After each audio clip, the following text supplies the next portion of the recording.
What's up, everybody? Welcome back to Built for Life. I'm Joel, and today I just wanted to take a minute and show you how I make my own poly shades to do the, I don't want to call it a stain, but a tint to make my own blue and red for the flags that I make. So these are the ingredients here: mineral spirits and wipe-on poly, and then oil paint of some kind. And basically the easiest way to check it is if it's an oil paint and it says in the cleanup section on the back of the instructions, use mineral spirits for cleaning, then you know that mineral spirits will thin that oil paint. So we're going to take a trip down here to the table, and I'm going to show you how I mix this up. All right, the first thing I'm going to start out with is this mineral spirits, and I'm going to open this top if I can.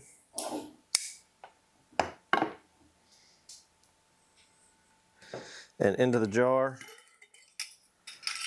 I'm going to pour 1 part of mineral spirits. And I just eyeball this. Not a whole lot of science involved in this part. And then we're going to take our color, which in this case is the cheapest oil paint that I could find at Michael's. Open this up, and you kind of want a few different shades of this because it is see-through.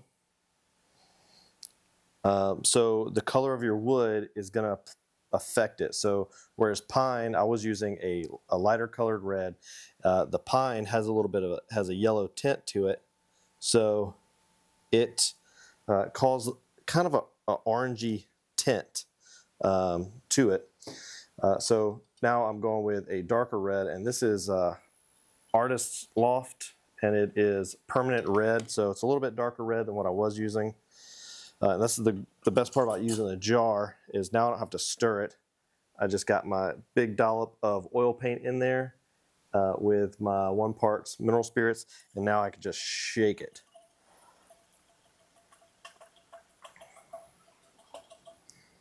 Shake it up real good. I'll let that sit, and then I'll move over here to my blue, and I'm going to do the same thing.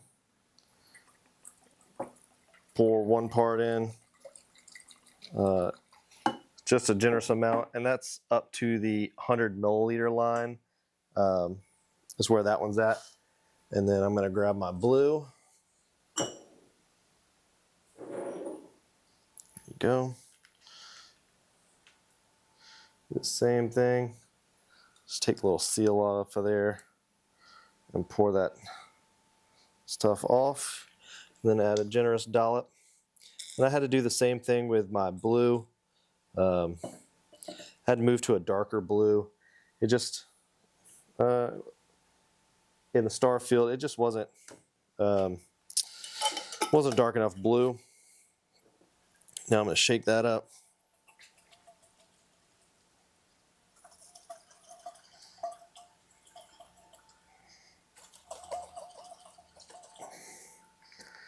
And the goal is to get this thinned out enough so it doesn't have any chunks floating around.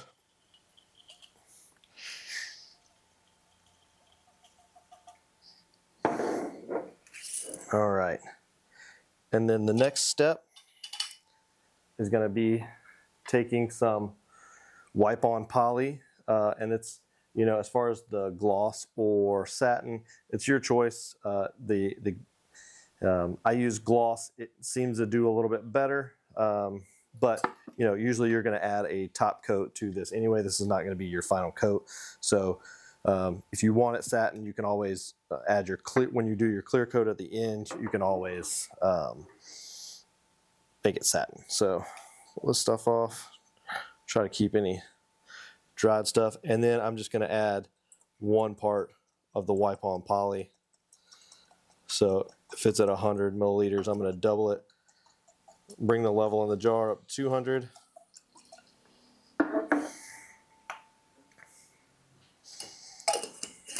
Put my jar lid back on.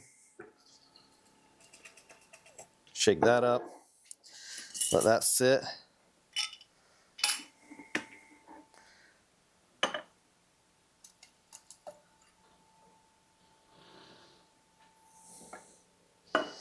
Looks like I'm out of poly.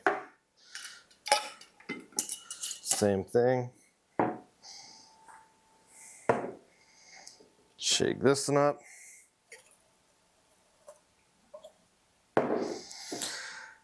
And that's it. Now we're ready to put it on the board. And I'll show you what that looks like. All right, so what we got here is I'm making a coin rack, a flag coin rack. And you may not be able to see it, but what I've done is I've taken my V-bit and I've basically just scratched in the blue area, which is, I did it just only a few thousandths deep. I've already pre-sanded this board and filled some of the stuff with filler, and now I am ready to paint. So I've scratched it off to where the star field is, or the jack, whatever you might want to call it. And now I'm going to take my green tape and I'm going to tape right along that line.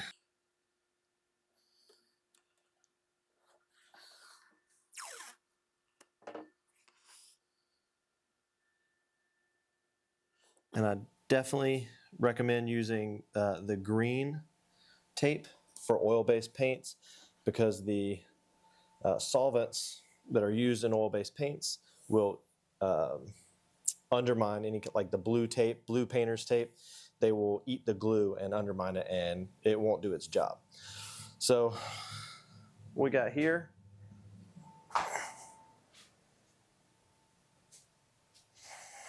so now that we got it all taped out, a little tech tip I like to use is I will take clear polyurethane paint and I will spray my paint line, and that'll be my first initial color. And what that'll do, you don't need a lot, just a little bit,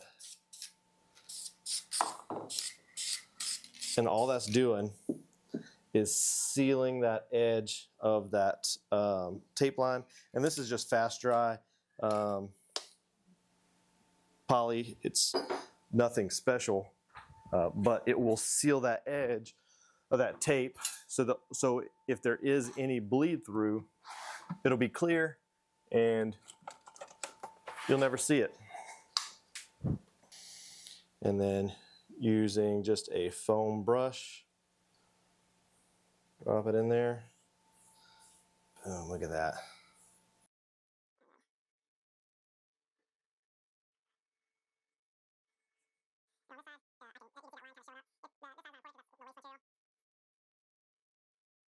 But you can see that wood grain still shining through pretty good.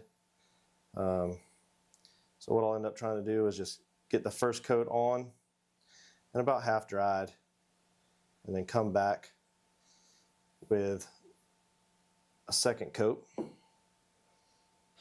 To me, this looks better than just regular paint. Seeing that wood grain, maintaining that wood grain, just looks so much better to me. All right, now it's time for the red. Give it a little shake. And then the best part about this really is you're not limited to a paintbrush. This is just a cheap rag from Lowe's, and I can just dip this thing in here and I can cover a lot more space on this red.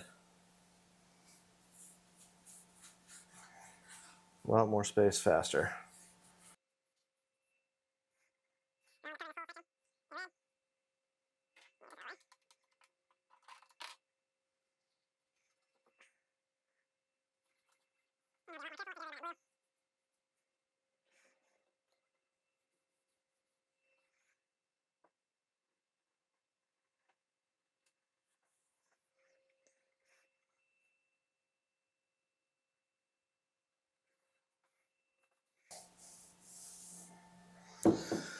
And now the red will get several coats.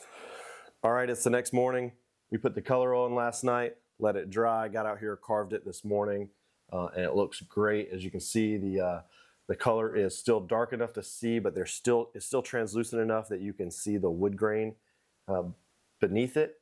And this one's fresh off the machine, hasn't been finished at all. So pretty cool way to do it. Make your own tinted polyurethane. 1 part mineral spirits, 1 part wipe-on poly, any oil painting color of your choice. And you still have the ability to tint that, with black and white and change that shade where you want it to. But it's a great way to do it. If you enjoyed this one, hit that thumbs up, hit that subscribe button, ring that notification bell, let YouTube tell you that when the next one drops. We'll catch you on the next one.